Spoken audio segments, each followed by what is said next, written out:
Donc, je vais présenter, donc ce webinaire est axé sur le management du télétravail et en faire une opportunité. Alors, évidemment, il y a des aspects qui sont franco-français, hein, je le rappelle pour mes amis des Comores, et le cadrage, notamment le cadrage juridique. Hein, et il est vrai que la législation française offre des contraintes.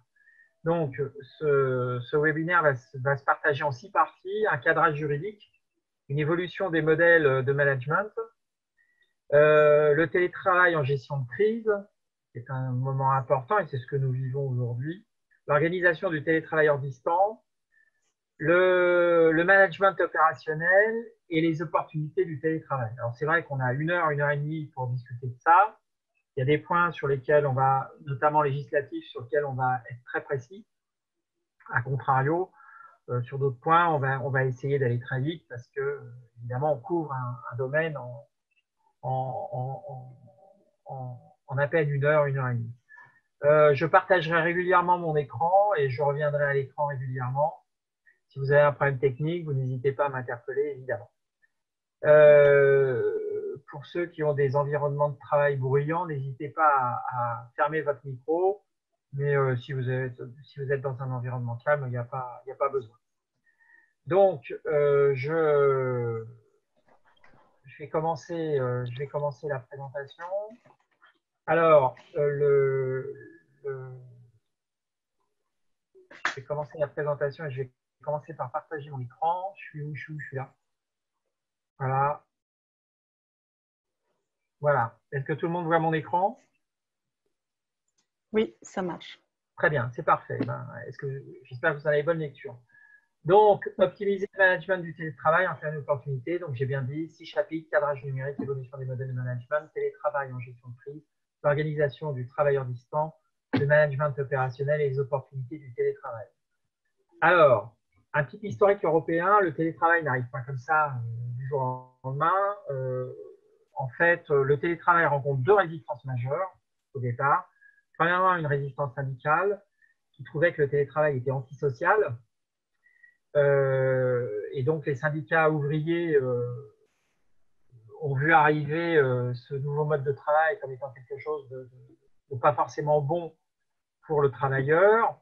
Et d'un autre côté, les employeurs ont trouvé que les coûts de communication et la sécurité des communications Internet étaient jugés trop importants à l'époque pour les entreprises. Les choses ont très évolué, évidemment, les technologies ont très évolué, les outils ont très évolué, et les coûts également ont très évolué. Il est vrai qu'on ne bénéficie pas tous des mêmes coûts partout, et donc les tuyaux ne sont pas les mêmes. 3 dates fondatrices. En 97, naissance de la Charte européenne du travail à distance. Hein, je reste sur l'Europe. Et puis, en 2001, le rapport e-work, et en juillet 2002, signature entre les partenaires sociaux européens, accord cadre européen sur le télétravail, qui a permis de faire avancer la législation dans tous les pays, notamment en France. L'encadrement juridique est le suivant. Pour ce qui est de la loi française, c'est la loi de 2017. Alors, elle n'est pas si vieille que ça. Et des articles L 1222 A9 et 1222-11 du Code du travail, quelques principes de base, donc sans préjudice de l'application il y a lieu des dispositions du présent Code, protégeant le travailleur à domicile. Donc, le télétravail désigne toute forme d'organisation du travail dans laquelle un travailleur qui aurait également pu être exécuté dans les locaux de l'employeur est effectué par un salarié hors de ces locaux. Alors, on va parler de télétravail à partir du moment où c'est un travail qu'il aurait pu faire à l'intérieur de l'entreprise et il sort de l'entreprise, il le fait à l'extérieur. Ça ne veut pas dire qu'il le fait tout le temps à l'extérieur, soyons clairs. Il peut le faire soit de façon constante, soit de façon parcellaire, c'est-à-dire avec des jours en télétravail et des jours en travail dans l'entreprise, soit parfois également, c'est ce qu'on appelle les salariés nomades, c'est-à-dire dans des endroits différents. Ce n'est pas forcément à son domicile, ça peut être également dans d'autres endroits. Hein? Alors, est qualifié de télétravailleur au sens de la présente section tout salarié de l'entreprise qui effectue soit dès l'embauche, soit ultérieurement, du télétravail tel que défini au premier alinéa du présent article et des principes législatifs. Alors, je rappelle que c'est quand même un texte fondateur sur lequel on s'appuie et on va s'apercevoir que ce texte a pris en compte la situation de crise aujourd'hui parce que l'article L 1222-11 est libellé ainsi: en cas de circonstances exceptionnelles, notamment de menaces d'épidémie ou en cas de force majeure, la mise en œuvre du télétravail peut être considérée comme un aménagement du poste de travail rendu nécessaire pour permettre la continuité de l'activité de l'entreprise et garantir la protection des salariés.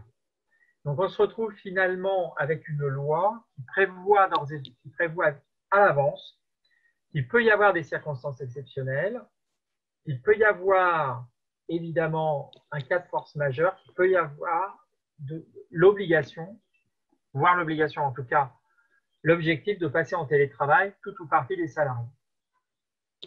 C'est pas mal parce que, en fait, on rentre aujourd'hui effectivement dans ce champ-là. Et d'ailleurs, les dispositions et les décrets d'application qui ont été annoncés récemment par, par le gouvernement français fait valoir évidemment ce point-là. Alors, en l'absence d'accord collectif ou de charte, ce qui est le cas de nombre d'entreprises aujourd'hui, parce que la crise est arrivée sans prévenir. Lorsque le salarié et l'employeur conviennent de recourir au télétravail, formalisent leur accord par tout moyen. Alors, doit être précisé les postes éligibles au télétravail, les conditions de passage en télétravail et les conditions de retour à une exécution de ce contrat, date de début, date de fin, partielle à temps plein, les modalités d'acceptation par le salarié des conditions de mise en œuvre du télétravail, courrier, note de service, avenant. Alors, il est vrai que doit être précisé là-dessus. Alors, c'est vrai qu'on met date de fin et date de début et date de fin. On se retrouve aujourd'hui quand même dans une crise où la date de fin n'est pas annoncée, ou en tout cas elle est changeante. Le gouvernement français, le président de la République a annoncé hier la date du 11 mai, alors qu'elle était déjà au 15 avril, elle était annoncée précédemment au 15 avril. On est passé au 11 mai. Rien n'est moins sûr et ça dépend finalement des secteurs d'activité et des secteurs de population. Il peut y avoir des départements, des zones géographiques où des parties de la population de travailleurs qui sont amenés peut-être à reculer encore cette date-là. D'accord ? Donc la date de fin n'est pas forcément précisée aujourd'hui. Donc doit être précisée la détermination des plages horaires durant laquelle l'employeur peut habituellement contacter le salarié en télétravail. C'est ce qu'on appelle le respect des horaires de travail et vie privée. Alors, ça ne veut pas dire qu'on est en télétravail, parce qu'on est en télétravail, que l'employeur peut m'appeler à 6 heures du matin ou 3 heures du matin. Ou 20 heures, estimant qu'il a besoin de nous tout de suite. Non, non, on reste sur des créneaux horaires tout à fait définis, même dans le cadre d'une nécessité de service. Vous avez des gens qui font des permanences et qui ont des créneaux finalement qui sont ouverts dans ces heures de permanence. Donc, la loi précise également un point qui est les modalités d'accès des travailleurs au télétravail, des travailleurs handicapés au télétravail. Et effectivement, le télétravail peut être une solution pour certains types d'emplois, pour certains types d'handicapés évidemment. Alors, quelques points quand même importants au niveau de la législation française. Le télétravailleur a les mêmes droits que le salarié qui exécute son travail dans les locaux. Ça veut dire en clair qu'il a accès aux activités sociales de l'entreprise, au titre restaurant, aux informations syndicales, etc. etc. C'est-à-dire que le fait qu'il soit en télétravail n'obère pas l'accès à tous les services qu'il aurait s'il était sur place, évidemment. Il y a deux points supplémentaires.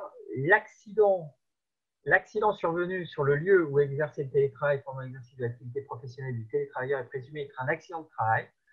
C'est-à-dire, bizarrement, comme ça, hein, si le gars il loupe sa chaise quand il s'assoit devant son poste et qu'il se tape la jambe, et on considère que c'est un accident du travail, quand bien même il exerce l'activité chez lui. Et en cas de circonstances exceptionnelles ou en cas de force majeure, le télétravail peut être imposé. Alors, je rappelle quand même que le le cas de force majeure, le cas de force majeure répond à 3 conditions. C'est un événement à la fois imprévisible, irrésistible et échappant au contrôle des personnes concernées. Et c'est sur cette définition finalement que le chef d'entreprise peut imposer aujourd'hui, dans les circonstances exceptionnelles que nous connaissons, en France en tout cas, peut imposer le télétravail et le salarié ne peut pas le refuser. Donc c'est quand même une condition. Alors s'il veut le refuser, il faut qu'il argumente évidemment pourquoi il veut refuser le télétravail. Il peut y avoir des raisons, hein, mais il va falloir effectivement l'argumenter. On peut distinguer 2 types de télétravailleurs quand même. C'est vrai que j'aborde l'aspect par le Code du travail. Je rappelle quand même qu'il y a le télétravailleur salarié qui dispose des mêmes droits, devoirs et obligations qu'un salarié en entreprise. Et puis on a également le télétravailleur indépendant. Alors là, vous avez des gens qui sont indépendants, qui finalement travaillent sous leur propre responsabilité et sont seuls à gérer ou à décider de se mettre en télétravail ou pas. Bon, généralement, si l'entreprise ne vous accueille pas au sein de l'entreprise, évidemment, vous êtes obligé de travailler de façon distante, soit à votre domicile, soit dans les établissements de coworking, etc., etc. Vous avez évidemment tout un tas de possibilités pour exercer le télétravail. J'utilise souvent des outils de communication numérique. Aujourd'hui, on a souvent des postes portables avec lesquels on peut être nomade, aller dans une bibliothèque, aller sur un lieu de chantier directement, ou alors travailler à son domicile évidemment. Donc aujourd'hui, le télétravail tel que je l'aborde pour les salariés. Je l'aborde moins pour les indépendants, mais essentiellement pour les salariés, évidemment. C'est l'objet de mon intervention. Alors, quels sont les enjeux du télétravail? Finalement, on parle de télétravail, on a un cadrage de la loi, et cette loi dit, ben voilà, vous pouvez mettre en place le télétravail dans telle et telle condition. Ok, très bien. Et puis, finalement, quels sont les enjeux? Eh bien, les enjeux, ce sont les suivants. Il y a 3 enjeux majeurs pour le télétravail, évidemment. Premièrement, c'est tout ce qui est de la vente et de la production des services que nous réalisons, c'est-à-dire vendre et servir les clients. Il ne peut pas y avoir de télétravail si quelque part on ne participe pas, évidemment, à la fabrication du produit ou du service. Et la finalité de l'entreprise, c'est bien de vendre produits ou services à ses clients. La deuxième finalité, c'est d'atteindre les objectifs de l'entreprise. C'est-à-dire que l'entreprise a des objectifs, elle cale des objectifs à moyen, court et long terme. Et évidemment, par exemple, ça peut être l'amélioration du process qualité. Et évidemment, il faut rentrer dans les objectifs de l'entreprise, tant au niveau de la productivité, du qualitatif que du quantitatif. Et puis, la troisième finalité, c'est réaliser les projets assignés, que ce soit de l'immédiat au très long terme, les projets assignés à l'équipe ou les projets qui sont assignés au service. Évidemment, l'entreprise s'organise de telle sorte qu'elle spécifie, qu'elle spécialise les activités de telle sorte qu'un service ou une équipe est plus rentable à s'occuper d'une activité particulière. C'est comme ça qu'on a mis en place, évidemment, des métiers avec des activités et des compétences. C'est comme ça qu'on a des services de comptabilité à côté d'un service financier, à côté d'un service juridique. Chaque service ou chaque employé a une spécialité. Évidemment, il a des projets qui lui sont assignés propres à sa spécialité, qu'ils soient des activités de production de soutien. J'en réfère évidemment à la définition de Porter. Quels sont les enjeux du télétravail? 4 sphères sont interdépendantes au management du télétravail. Et évidemment, on ne peut pas échapper à ça.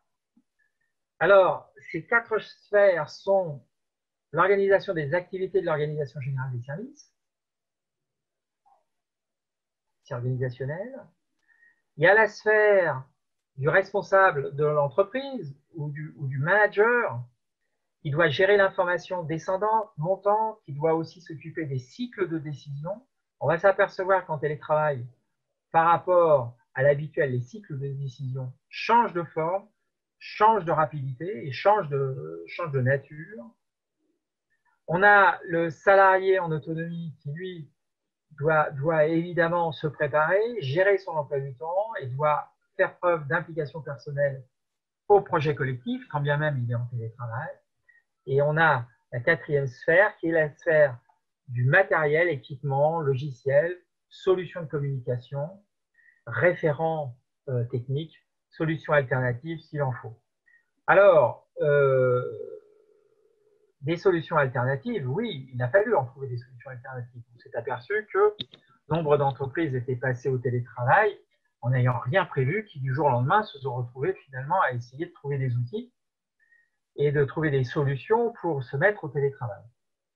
Alors, sous des formes très différentes, on a vu des corps entiers professorales se mettre au télétravail. Je pense aux enseignants, par exemple, de l'éducation nationale, qui ne bénéficient pas d'une réputation d'être extrêmement souple, extrêmement agile, à transformer leur mode d'enseignement. Ben là, manifestement, ça le fait et tout le monde s'y est mis, enseignant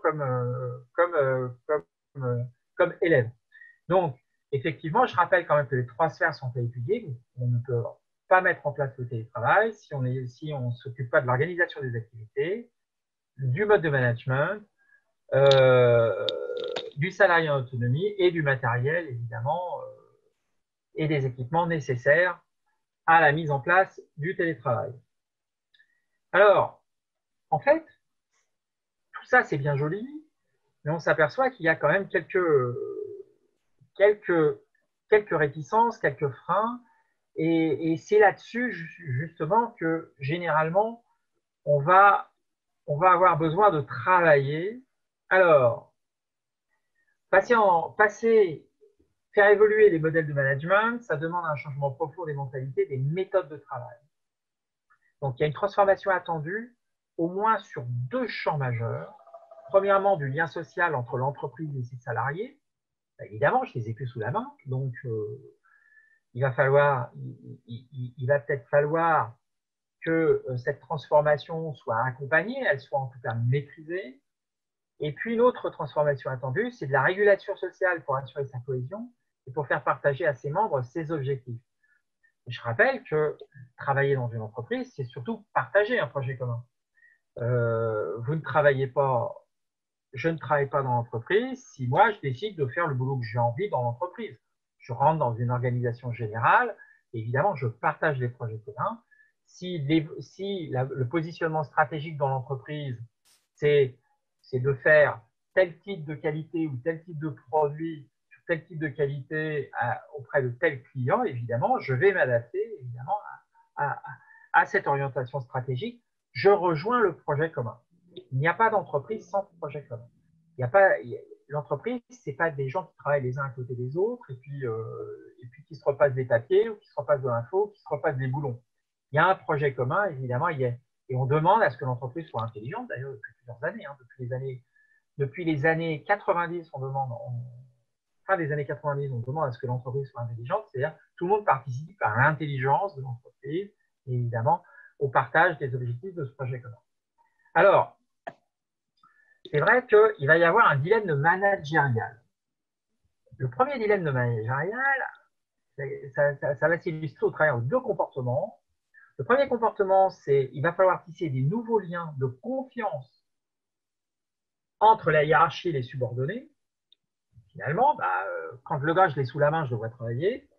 Et puis, quand je ne l'ai pas là sous la main, je ne le vois pas travailler. C'est vrai que j'ai un petit peu une organisation qui n'est pas forcément toujours pyramidale, mais il y a toujours une organisation avec un chef de service, pourquoi pas un sous-chef, et puis les collaborateurs, on a toujours un N+1, un N-1, enfin voilà, on s'est organisé avec un lien hiérarchique. Je rappelle d'ailleurs que le contrat de travail spécifie obligatoirement le lien hiérarchique du salarié avec son manager, qui fait qu'en cas de pépin, c'est ce lien-là qui fait foi. Hein, en cas de pépin ou de contestation, évidemment, du travail réalisé, on va revoir évidemment où est le lien hiérarchique.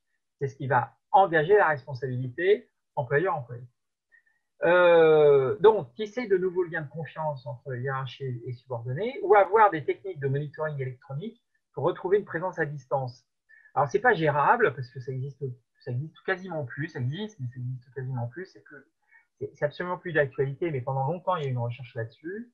Tiens, je vais envoyer mon gars travailler à l'extérieur, il n'est pas dans l'entreprise, alors qu'il soit nomade ou qu'il travaille à son domicile, mais à chaque fois qu'il rentre sur le réseau, qu'il se branche à son poste, je sais quand est-ce qu'il se branche à son poste et quand est-ce qu'il se débranche de son poste, ce qui remplacerait un petit peu la pointeuse. Alors, bon, c'est fini ça. Par contre, je rappelle que le droit social français est fondé à l'heure de présence et que c'est une des conditions. On est embauché pour 35 heures de travail ou 28 heures de travail, ou qu'importe, hein, il y a une condition horaire. Et donc, il y a des employeurs qui freinent des cas de fer pour le télétravail parce qu'ils estiment que leur management est indissociable de la pointeuse. Alors, on va se retrouver avec des employeurs qui pensent avoir perdu un lien de subordination parce qu'ils perdent le contrôle horaire de présence du salarié. Et c'est un des freins majeurs dans les entreprises à la mise en télétravail, quand on a le choix, évidemment. Moi, je connais actuellement des entreprises, je vous dis qui, à La Réunion, interdisent leurs employés qui pourraient faire du télétravail de faire du télétravail parce qu'il y a un management un peu thalassocratique en disant « Moi, je suis le chef, je veux que le mec il soit présent, je m'en fous, si vous n'êtes pas travaillé, moi, je vous licencie. » Donc, j'exagère un petit peu le trait, mais c'est presque quasiment ça. Et donc, vous avez des gens qui travaillent encore en entreprise, qui pourraient faire du télétravail, qui ne le font pas, sachant que quand même, aujourd'hui, l'employeur est astreint quand même à essayer d'apporter une sécurité au travail. Alors, l'évolution des modèles de management, c'est dans un contexte classique, l'appui organisationnel des supérieurs hiérarchiques et collègues et des dirigeants d'entreprise, physiquement et directement en lien avec les travailleurs, est considéré comme un levier organique à la performance, au succès de l'organisation et à la performance de l'entreprise. On estime, et c'est les encadrants, il y a un petit peu, il y a toujours cet aspect que quand je suis avec l'équipe, si je suis présent avec l'équipe, elle marche mieux que quand je ne suis pas présent avec l'équipe. Comme si le N+1 apportait un souffle d'énergie, un rythme, comment dire, une performance de par sa présence et son action. Alors c'est pour ça d'ailleurs que dans les entreprises, on met en place des réunions, on met en place des entretiens directs, on fait des accueils clients, etc., parce qu'on estime que c'est tout à fait important, cette présence, cette collaboration physique, évidemment, et ça c'est un frein de plus à la mise en place du télétravail au niveau, évidemment, au niveau de la direction managériale. Alors, en fait, le télétravail, globalement, va remettre en question, évidemment, les fonctionnements traditionnels des entreprises et leur mode d'organisation. Donc, on va s'apercevoir qu'il va falloir se transformer en vaste chantier de travail coopératif, gestion de projet, une nécessité d'un management par objectif. Alors, c'est là où, finalement, les choses vont s'affiner. C'est que si jusqu'alors, on payait les gens parce qu'ils étaient présents du matin au soir à faire une activité, on va essayer de quantifier l'activité, de donner des objectifs qui peuvent être sur des activités, qui peuvent être des objectifs sur des activités tout à fait récurrentes ou des objectifs sur, pourquoi pas, le management d'un projet. On va donner des dates, des réalisations, bref, comme un projet informatique, hein, pourquoi pas, où on définit des livrables à des dates précises. Une pluralité de l'activité professionnelle et une redistribution des process métiers. Alors, une pluralité de l'activité professionnelle, oui, c'est-à-dire qu'on va se donner une activité professionnelle qu'on va découper, évidemment, sur des séquencements beaucoup plus divers. On va essayer de la centrer et de réanalyser les process métiers pour pouvoir, vous verrez donc de quelle manière, redistribuer évidemment l'activité professionnelle. Un développement des organisations virtuelles, ben là on y est. Hein, et ben voilà, on a pris un outil, on assiste à un webinar qui aurait pu être une réunion de bureau au travers finalement d'un outil de communication. Une plus grande autonomie des salariés. Très vite, on va s'apercevoir que les salariés, il va falloir qu'ils soient autonomes, que l'assistance permanente du salarié est impossible. Et évidemment, le salarié est en mesure de faire une activité qui est possiblement mise en télétravail, évidemment, devra faire preuve d'autonomie. Et c'est ce qui va donner de l'intelligence au métier, c'est ce qui va donner de l'intelligence et de la force, finalement, au télétravail. Une nouvelle organisation des communications, on va peut-être passer avec des nouveaux outils, on va faire un petit point là-dessus, et une redéfinition du concept de confiance que j'ai déjà abordé tout à l'heure. Alors, ça, c'était pour les évolutions des modalités de management. Nous passons donc au télétravail en gestion de crise. Finalement, nous sommes passés du jour au lendemain à une obligation de télétravail. Je parle à La Réunion. On nous a annoncé un lundi soir que, si ma mémoire est bonne, si toutes les entreprises qui pouvaient mettre en place le télétravail mettaient en place le télétravail, moi-même, mon entreprise a reçu une notification préfectorale comme quoi moi je devais fermer. Et donc, je me suis retrouvé dans une situation où il a fallu du jour au lendemain basculer, évidemment, au télétravail. Au moins au télétravail, avec du téléenseignement, évidemment. 3 situations possibles. Il y a ce qu'on appelle l'entreprise qui a un plan de continuité d'activité, ce qu'on appelle le PCA. Il y a des entreprises qui, de par leur nature, leur nature d'activité, alors soit c'est parce que c'est une entreprise de service qui amène du service public, un service public stratégique. Et donc, on parle d'activités stratégiques qui sont concernées. Et donc, on prévoit de A à Z, quoi qu'il arrive, un incendie, plus d'électricité, que sais-je encore, défaut de carburant, et pourquoi pas une épidémie. Voilà. Ben, on a quand même des scénarios qui sont développés pour pouvoir mettre en place le plan de continuation d'activité. Donc, on va avoir trois situations d'entreprise très différentes. 3 situations d'entreprise qui vont donner des réactions très différentes. L'entreprise qui a un plan de continuité d'activité, PCA. L'entreprise qui a quelques pratiques du travail distant. C'est-à-dire qu'il n'y a pas de PCA, mais finalement, depuis plusieurs années ou plusieurs mois, on a des salariés qui, de temps en temps, un ou plusieurs salariés qui, à temps permanent ou partiel, et en travail distant ou nomade, qu'importe, travail à domicile. Et donc, on a l'habitude un petit peu d'une organisation. Évidemment, on va s'apercevoir qu'on a quand même quelques pratiques, et ces pratiques vont être un fort capital pour la transformation de l'entreprise. Et pour la gestion de la crise, évidemment, de l'entreprise. Et l'entreprise qui est sans préparation et sans pratique du télétravail. Alors, elle arrive, rien n'est prévu, le télétravail, c'est de la science-fiction, ça ne me concerne pas, je ne l'ai jamais fait, je n'ai pas prévu d'outils, je n'ai pas prévu de formation, je n'ai rien prévu du tout, et évidemment, je vais avancer dans l'urgence d'un coup. Donc, ces trois situations différentes d'entreprise vont donner évidemment des réactions extrêmement différentes pour la mise en place du télétravail.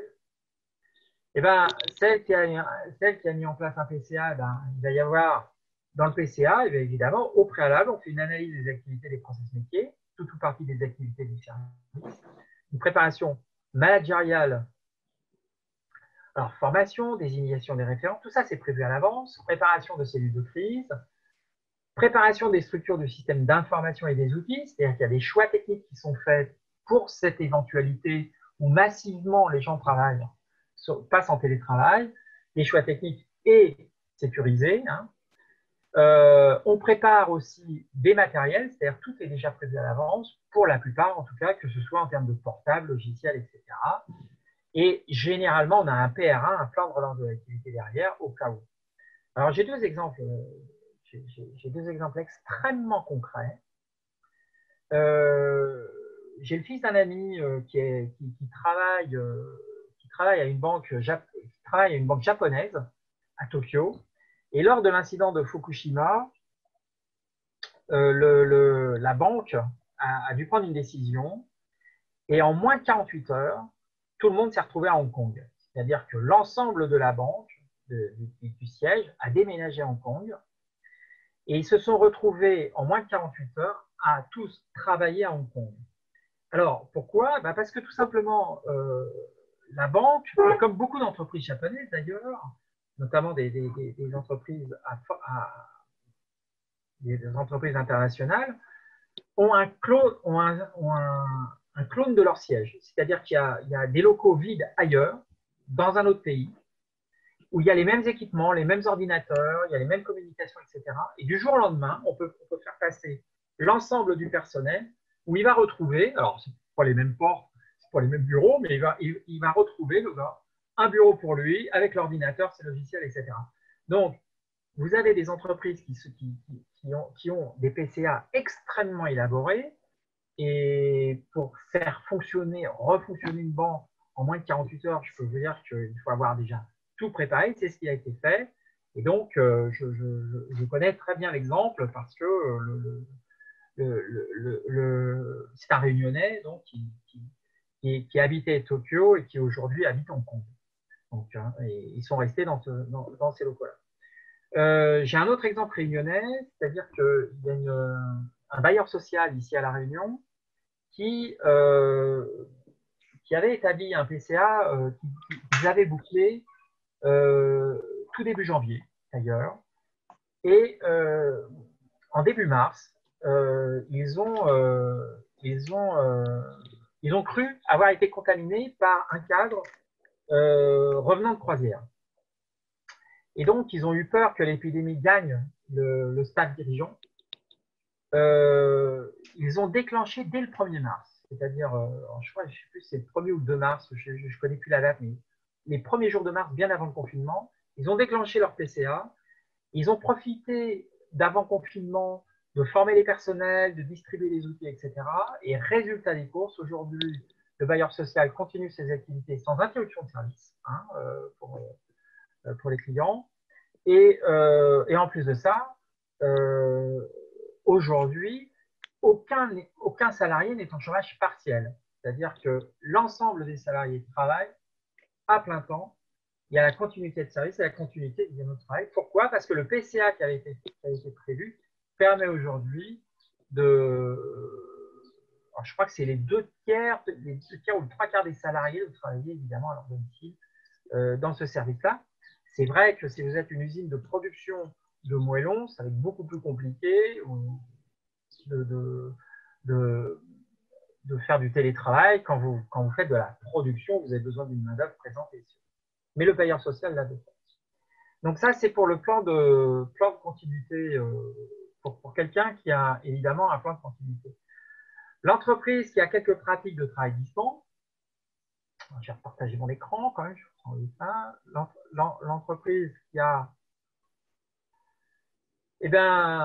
un ou plusieurs salariés en temps partiel ou séquencé, il y a déjà l'existence d'une organisation du système d'information à élargir et sécuriser, généralement, pour le télétravail, l'existence d'une pratique de management à dupliquer ou généraliser, c'est-à-dire que très vite, on va avoir des cadres ou des gens qui sont en télétravail qui vont dire moi je le fais, je fais des chats d'encadrement comme ça ou je travaille comme ça. Tiens, ils vont pouvoir coacher, accompagner, être référent des autres membres du personnel et des services qui vont passer en télétravail. Cette entreprise-là également va aller sur la conciliation des besoins matériels et logiciels et inventer des transitions, innover pour des postes à transformer en télétravail tout ou partie. Il va y avoir d'ores et déjà, en fait, un approfondissement, souvent, un premier approfondissement à la réflexion de la transition digitale. C'est-à-dire que j'ai déjà des personnels en télétravail, j'ai déjà la pratique, et finalement, je vais me retrouver à généraliser, autant que faire se peut, cette pratique-là dans le cadre de la crise d'aujourd'hui. Et puis, il y a l'entreprise qui sans préparation et sans pratique de télétravail, tout est à faire, du début jusqu'à la fin, c'est-à-dire du jour au lendemain, il faut tout inventer. Alors bon, quelques conseils quand même, paraissent quand même importants. Premièrement, pas paniquer, hein, ne paniquons pas et raisonnons face à ce nouvel environnement. Comme nous avons su le faire à chaque étape importante de notre entreprise. Donc cette transformation, elle va se faire dans la douleur, mais elle est possible. Il ne faut pas que ce soit, comment dire, une garantie de faillite. Hein. Il faut que ce soit justement une garantie de succès. Hein. Donc normalement, l'entreprise a déjà rencontré des difficultés. Hein. C'est rare les entreprises qui ont rencontré des difficultés et doit évidemment faire preuve de réactivité et pas de précipitation. Et il ne faut pas sacrifier la sécurité à l'efficacité, c'est-à-dire qu'il faut être vigilant. Hein. Vous ne pouvez pas vous permettre que le remède soit pire que le mal. Quelques priorités. Premièrement, la priorité dans le cas de crise, c'est de répondre, dans le cas de cette crise, c'est de répondre aux besoins de protection des salariés. Alors, je rappelle quand même, qu'il y a une responsabilité sociale et sanitaire de l'entreprise. C'est-à-dire qu'une entreprise qui met en danger ses salariés en France, en tout cas, le chef d'entreprise est condamnable. Ce n'est pas l'entreprise qui est condamnée, c'est le chef d'entreprise qui peut être condamné. Ce n'est pas pareil. Hein. Donc, les enjeux sont sérieux, hein, quand même. Et aujourd'hui, l'État et les ministres ont rappelé l'obligation de protéger les salariés. Et c'est d'ailleurs en encourageant les entreprises à mettre en place le télétravail, c'est un conseil pour garantir au chef d'entreprise qu'il met en sécurité ses salariés. Donc, c'est quand même une donnée importante parce que les entreprises qui ne vont pas là-dessus, qui pourraient se permettre qu'ils ne font pas, prennent un risque inconsidéré d'exposer un salarié à la contamination et ça serait ensuite de sa responsabilité. Alors, il n'y a pas de jurisprudence pour l'instant là-dedans, mais bon, c'est quand même un risque inutile à prendre, hein, souvent. Donc, vraiment, c'est la première priorité, c'est quand même de répondre aux besoins de protection des salariés. Donc, qu'est-ce qu'il faut faire? Il faut être méthodologique. Premièrement, faire l'inventaire des activités ou postes pourraient être réalisés en télétravail. Tout ne peut pas se faire en télétravail.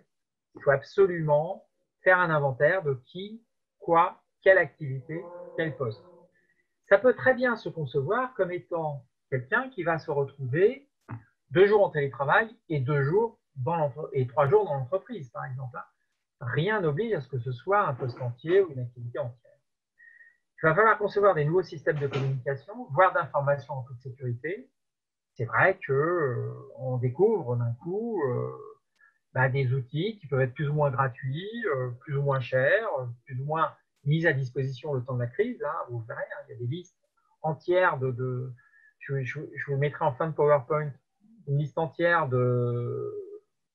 des liens pour avoir des outils gratuitement à disposition, et ce pour une période assez significative, que ce soit des logiciels de communication, de liens sociaux, etc. etc.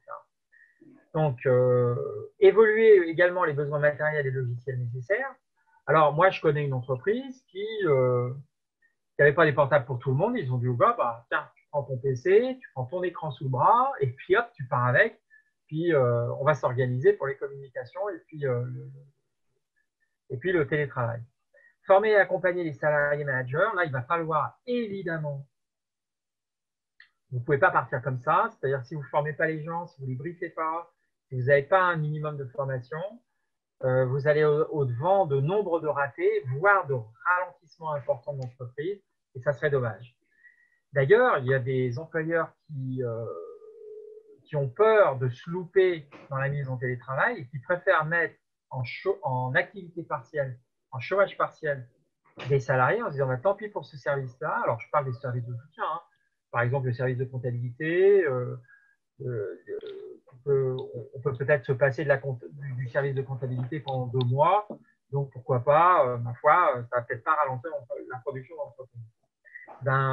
Au lieu de passer en télétravail, les employeurs ont peur, justement, pensent ne pas savoir comment former et accompagner les salariés managers.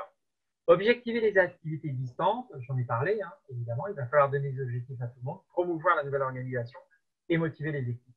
Si vous n'arrivez pas à le faire tout seul, il ne faut pas hésiter à appeler une ressource externe spécialisée qui va vous accompagner là-dessus, qui va vous accompagner dans le conseil, qui va vous accompagner à mettre en place de la meilleure façon possible les postes en télétravail.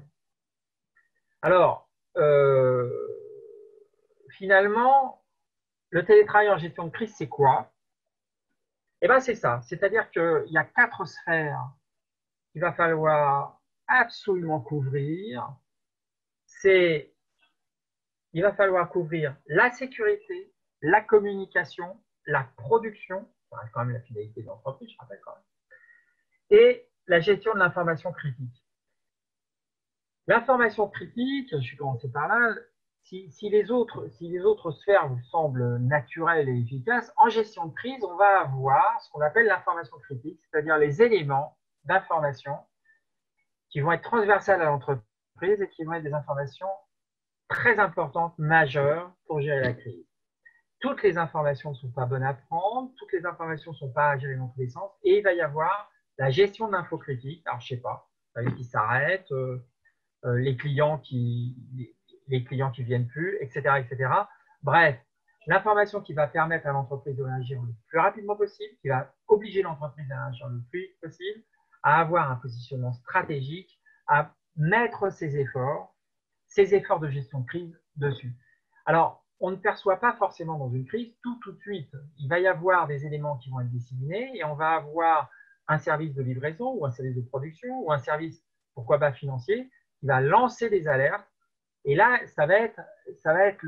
il va falloir faire le tri entre l'information, la communication normale, descendante, ascendante, le reporting, la transmission de consignes, avec l'information critique qui est dans cette crise, il m'arrive cette information, et cette information, elle est majeure pour ne pas être en difficulté pour l'entreprise. Alors, on se retrouve avec beaucoup d'obligations, et dans la gestion de crise, si on n'a pas mis en place un PCA, et si on n'a pas été formé à la crise, et que tout nous arrive d'un coup, il va falloir quand même avoir une clarté de ce qui se passe et de pouvoir quand même couvrir l'ensemble de ces activités tout en assurant production, sécurité évidemment, au travers des outils de communication et de la gestion de la crise avec la gestion de l'information critique. C'est un élément important.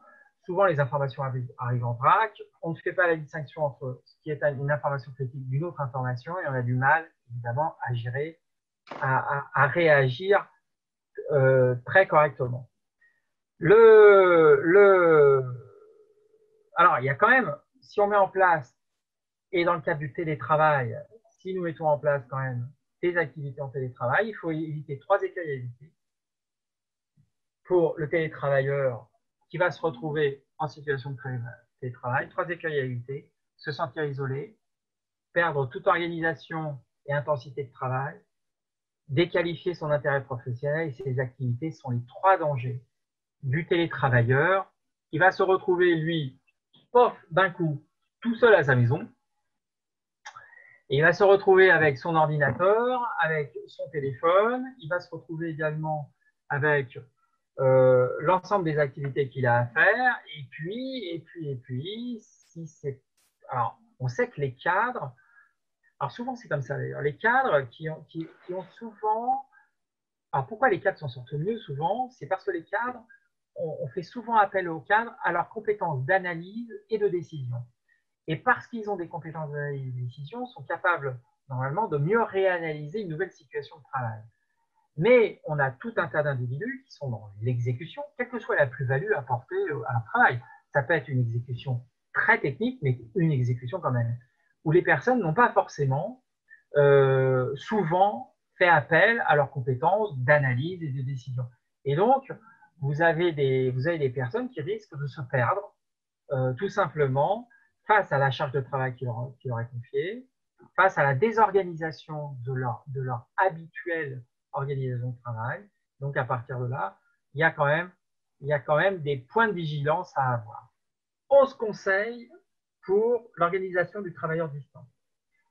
Alors, ces 11 conseils, je ne les ai pas établis le matin en me levant. C'est quand même une synthèse des conseils qu'on retrouve un petit peu dans tous les manuels de bons managers du travail distant.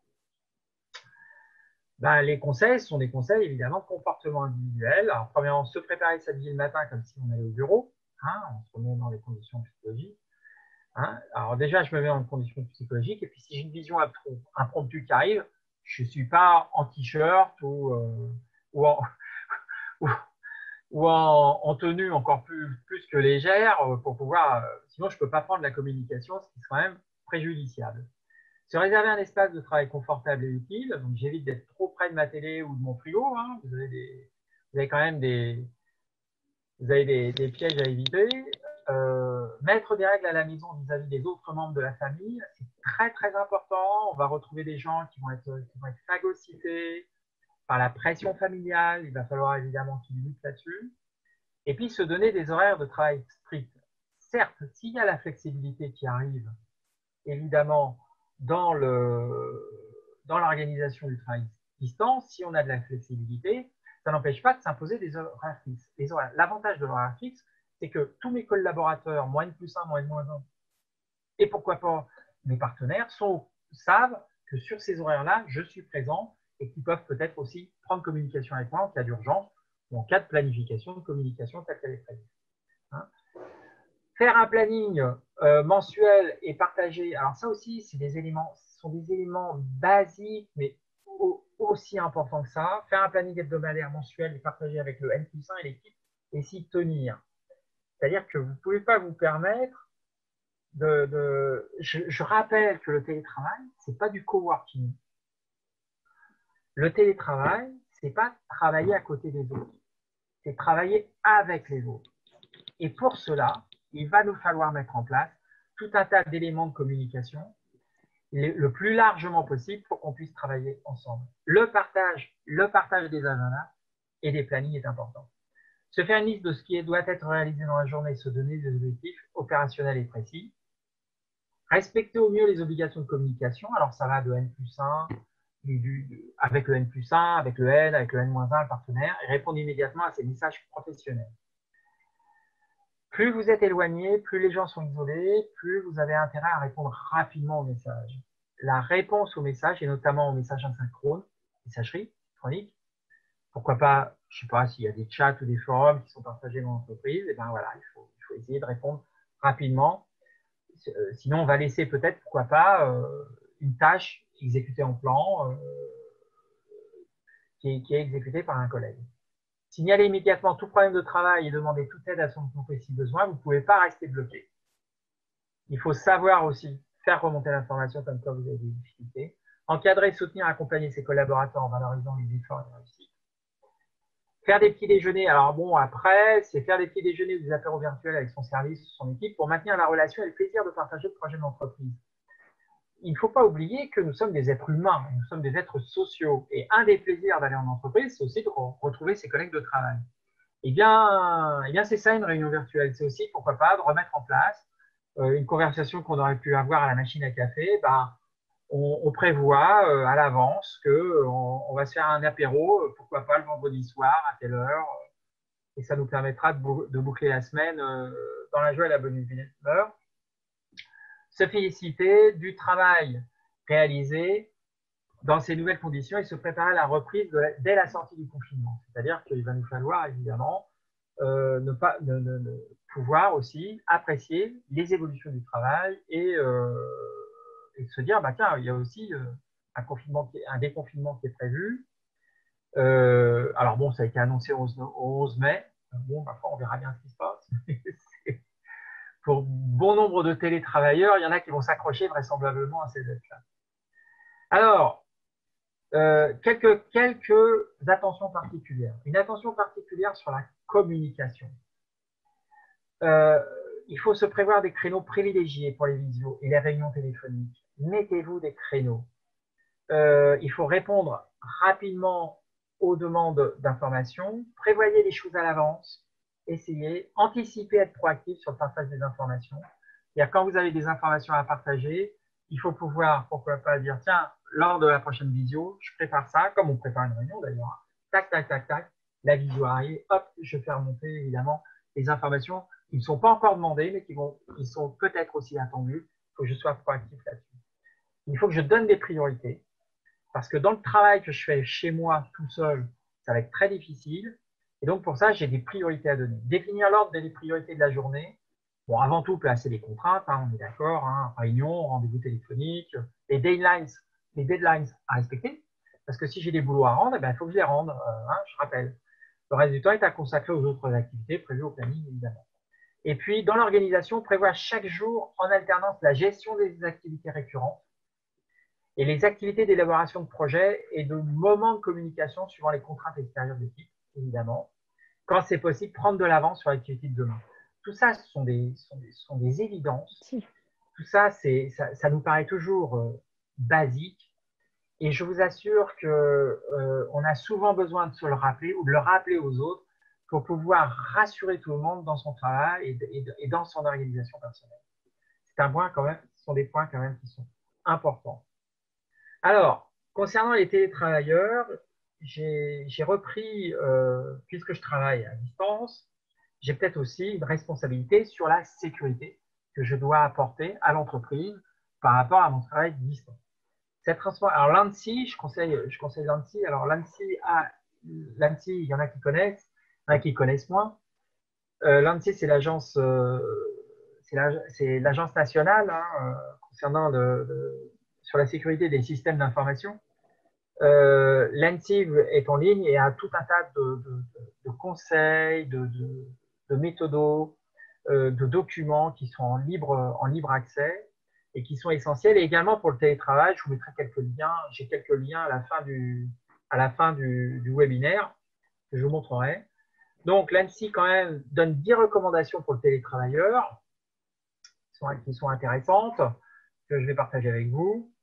Allez, pof, pof, tac. Alors, donc, si vous disposez d'équipements professionnels, séparez les usages. Donc, évitez d'avoir un équipement sur lequel vous faites et le jeu et le travail et que vous téléchargez des trucs à la con, enfin, soyons sérieux. Donc, on essaye d'avoir plutôt, pourquoi pas, son ordinateur portable uniquement pour le professionnel. Et si j'ai envie ensuite d'avoir des jeux par ailleurs ou des communications plus personnelles ou de loisirs, eh ben, je peux très bien utiliser ma tablette, si j'ai une tablette à côté, ou mon téléphone. Appliquez strictement les consignes de sécurité de votre entreprise. Attention, vous avez une responsabilité. C'est-à-dire que le télétravailleur a une responsabilité à sa participation à la sécurité. D'accord? Les mesures de sécurité visent à protéger l'entreprise, donc l'activité. Hein. Si je rencontre des difficultés, hop, je remonte l'information et je demande conseil à l'entreprise ou à la société de services informatiques qui s'en occupe. Ne faites pas en télétravail ce que vous ne feriez pas au bureau. Par exemple, surfer sur des sites ou des chats qui n'ont rien à voir avec l'activité professionnelle qui aujourd'hui représentent un site. Je vous rappelle que quand vous surfez sur Internet, vous pouvez tomber sur des gens pas toujours très sympathiques qui vous promettent évidemment des services gratuits ou d'autres promesses et qui ont la possibilité, quand ça se présente, pourquoi pas, de corrompre votre ordinateur si ce n'est pas de le pirater. Vérifiez que si vous utilisez bien l'antivirus et scannez vos équipements, si vous avez un doute, demandez conseil à votre entreprise ou à la société de services informatiques qui s'en occupe. Hein, les antivirus, vous en avez plein de gratuits. Essayez plutôt d'utiliser des antivirus professionnels. Ce n'est pas si cher que ça par individu. C'est quand même intéressant. Appliquez les mises à jour de sécurité de vos équipements connectés. Alors, pourquoi une mise à jour? Pourquoi on met en place des mises à jour? Tout simplement, c'est que aujourd'hui, les logiciels sont tellement complexes, évoluent tellement avec le temps, et évoluent également avec les autres logiciels. Hein. Si vous construisez un site web, vous êtes obligé de vérifier que les navigateurs, les plus courants en tout cas, ou tous les navigateurs, sont en capacité de naviguer, de surfer sur votre site web. Et c'est vrai que c'est important. Renforcer la sécurité de vos mots de passe, sécuriser votre connexion Wi-Fi. Bon, hein, je vous mettrai un lien, j'ai un lien en fin d'intervention. Sauvegardez régulièrement votre travail. Méfiez-vous des messages inattendus. Alors, vous avez des tas de messages qui arrivent avec des gens qui vous disent « Ah, tiens, j'ai ma facture en pièce jointe, vous ne l'avez pas ouverte, vous ouvrez, si vous ne faites pas attention et que vous ouvrez le fichier, ça peut être difficile. N'installez vos applications que dans le cadre officiel et évitez les sites suspects. Alors, ça, c'est le télétravailleur. Et c'est quoi le management opérationnel? Ben, le management opérationnel, ça va être évidemment ce que la direction et l'ensemble des managers vont mettre en place. Alors, il va y avoir un relais, une prise en charge, une prise de conscience et une prise en charge pour pouvoir évidemment manager au mieux ce télétravail et optimiser le management de ce télétravail. Donc, définissez et mettez en œuvre une politique d'équipement de télétravailleurs. Alors, on n'a pas forcément tous les moyens, mais il est vrai qu'il y a quand même on va privilégier en tout cas le télétravail, l'utilisation des moyens mis à disposition, sécurisés et maîtrisés par l'entreprise.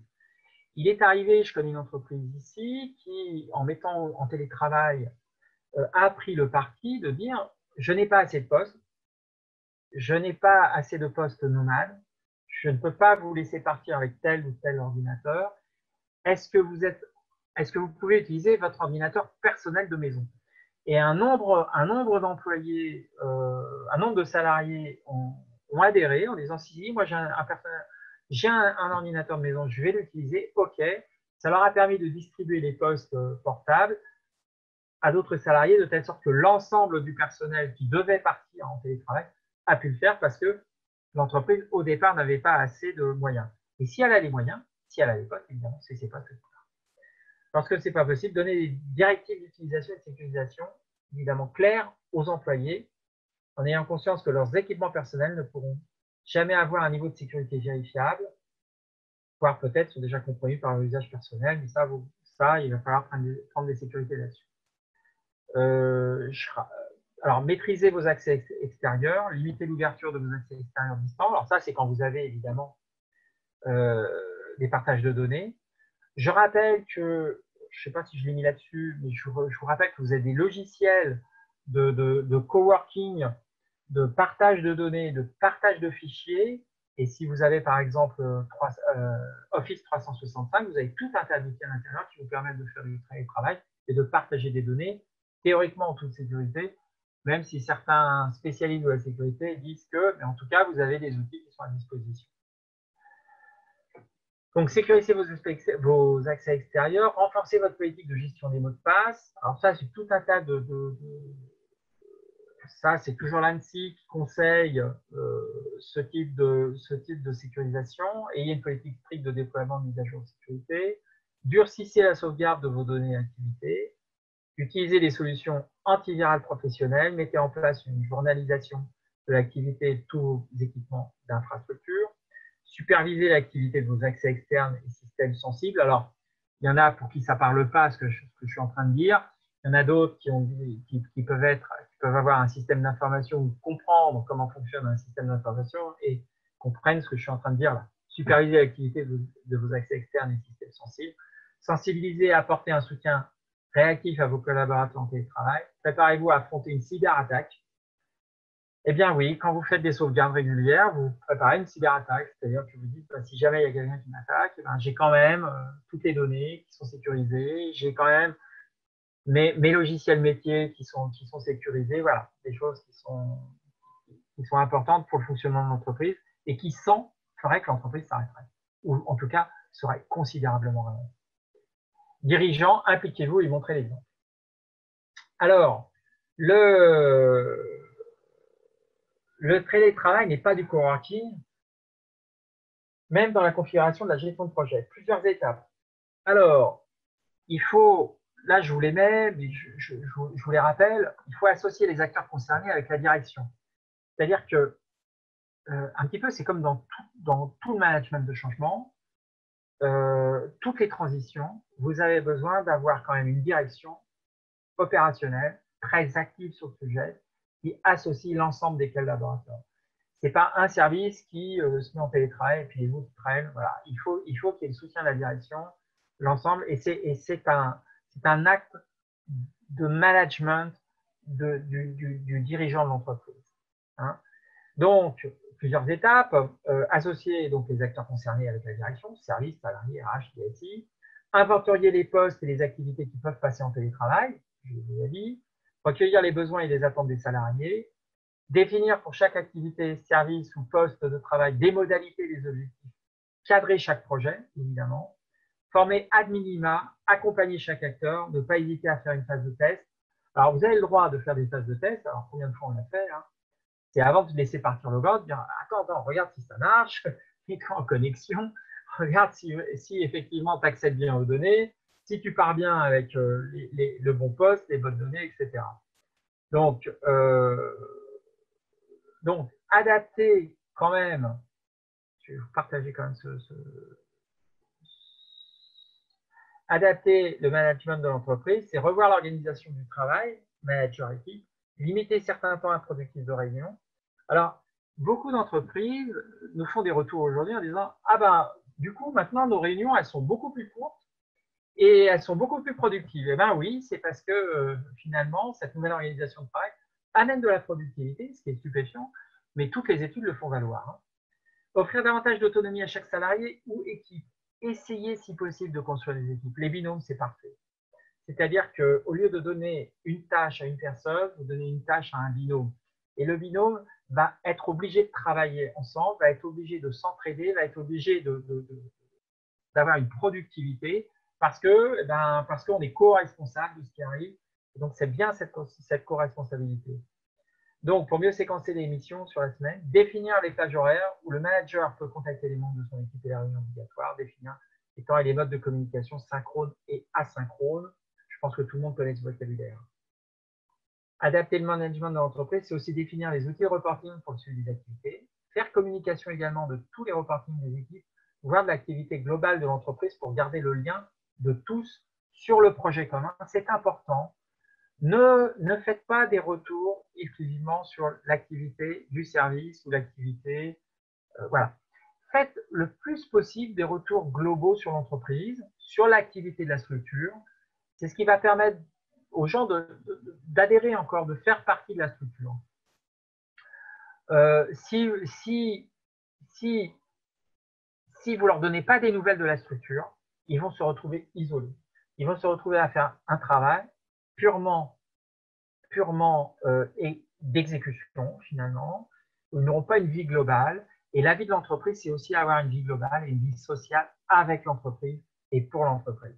Donc, essayez de faire remonter, si possible, les communications de l'entreprise. Alors, finalement, les résultats, les clients qu'on a gagnés, les nouveaux marchés, etc., etc. Alors, il y a des bonnes nouvelles, hein, si possible, des bonnes nouvelles. Il peut y avoir aussi des mauvaises nouvelles. Voilà, il faut remonter ça. Faire le plus souvent possible des suivis individuels par visio, parce que le B2B est important et ça permet de se voir. Et se voir, ça permet aussi, on est des êtres sociaux, on n'a pas été habitués, dès tout petit, hein, on nous a mis avec les autres. Hein, je ne sais pas si vous vous rappelez, mais on était à l'école notamment, on s'est retrouvés tous en groupe, là, en cohorte, et finalement, on a appris à travailler dans la cohorte. Bon, eh bien, la cohorte, après, ça devient l'entreprise. Et si on est détaché de la cohorte, eh ben, on trouve que la cour, elle est bien vide et ça ne nous plaît pas beaucoup. On a besoin de cours de récréation aussi pour s'y retrouver. On a besoin, évidemment, de suivi individuel, de rencontrer les gens, de rencontrer les autres et de parler avec les autres. Faire des évaluations régulières de la production, si possible pour l'équipe, et non singulariser chaque salarié. Et ça, c'est important. On va objectiver les activités, on va essayer de donner du quantitatif, évidemment, au travail réalisé, et on va attribuer les tâches. Et on aurait tendance, évidemment, à évaluer chaque tâche par salarié. Et finalement, ça serait une erreur de management. La bonne pratique est d'associer le service ou le binôme, l'ensemble de l'équipe. Il ne faut pas stigmatiser la personne qui a des difficultés ou quoi. Il faut absolument associer l'ensemble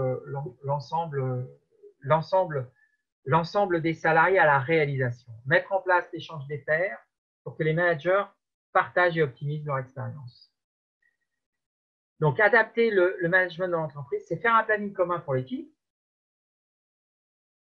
ordonner les rétro-plannings par action à mener, partager les agendas. Bon, vous connaissez, hein, si vous avez Office 365, ce que je suis en train de vous montrer, ça, tout le monde connaît, partager l'agenda. Choisir les bons outils de communication avec la direction et la DSI, alors que ce soit les accès Internet, les liens VPN. Alors, je vous rappelle pour lien VPN, juste pour info, que vous avez un navigateur qui s'appelle Opera, qui a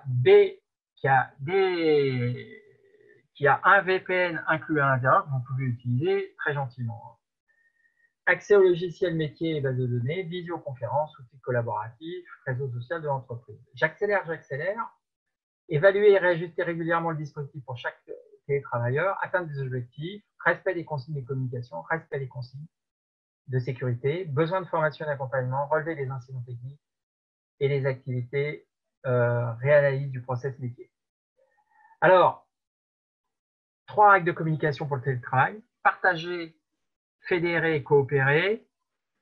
Il me reste que quelques minutes que je vais être obligé. Alors, partager et communiquer au mieux les objectifs, évidemment. Fédérer, conserver un esprit d'équipe. Coopérer, renforcer la motivation individuelle. Alors, quels sont les avantages du télétravail? Finalement, quelles sont les opportunités? Les avantages du télétravail pour le salarié, c'est l'autonomisation dans les activités, gain de temps des transports et des coûts, gain d'efficacité, meilleure lecture, l'atteinte des objectifs. Je vous partage ça va être beaucoup plus vite. Toc et toc.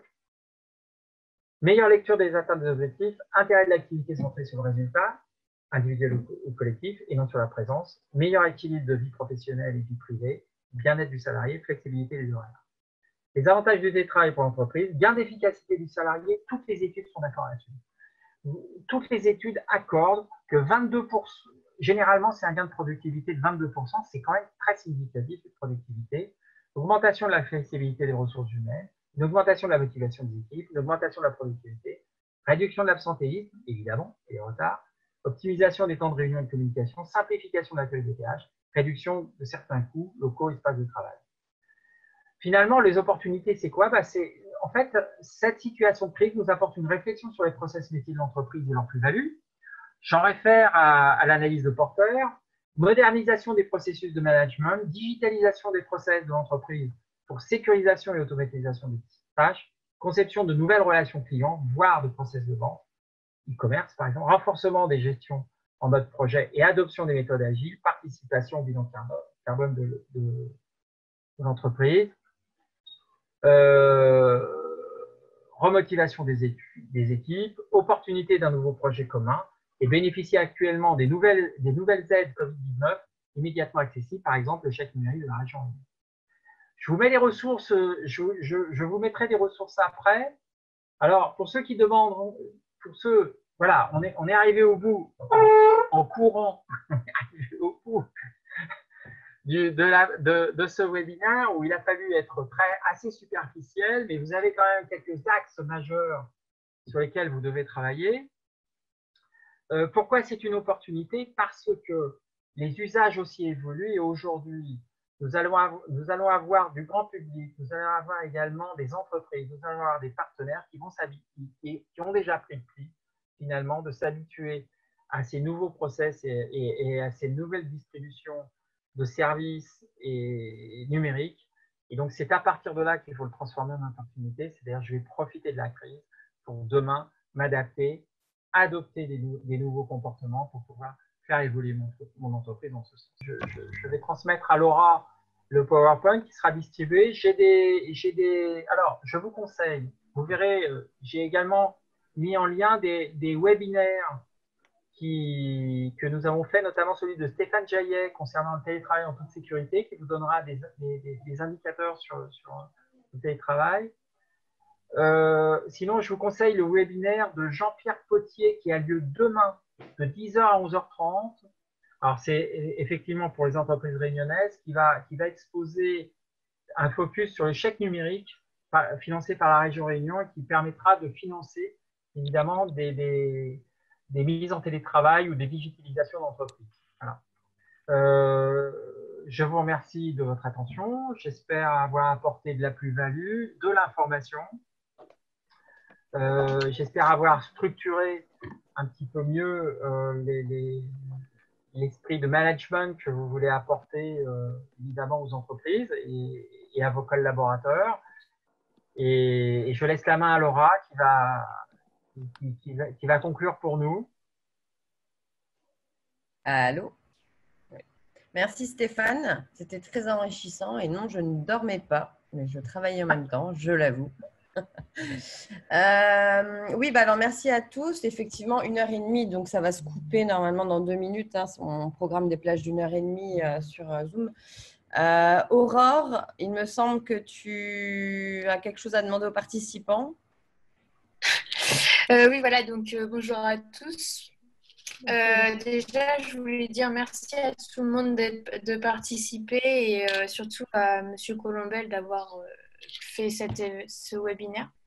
Et aussi, comme à chaque fois, on prend une petite photo de groupe pour la fin. Donc, pour ceux qui veulent, enfin, tout le monde a sa caméra d'allumée, mais pour ceux qui veulent, faites un grand sourire et la photo va être prise sous peu. Donc maintenant, soyez prêts. C'est fait. Voilà, nickel. Bah, merci beaucoup. Donc, comme l'a dit M. Colombel, il y aura un webinaire demain à 10h sur l'échec numérique avec Jean-Pierre Potier et Jean-François Galdin. Du FEDER, du guichet FEDER Entreprise. Ouais, voilà. FEDER. Voilà. Et plein d'autres webinaires aussi en programmation. Hein. N'hésitez pas à suivre notre site internet où on met le programme chaque semaine.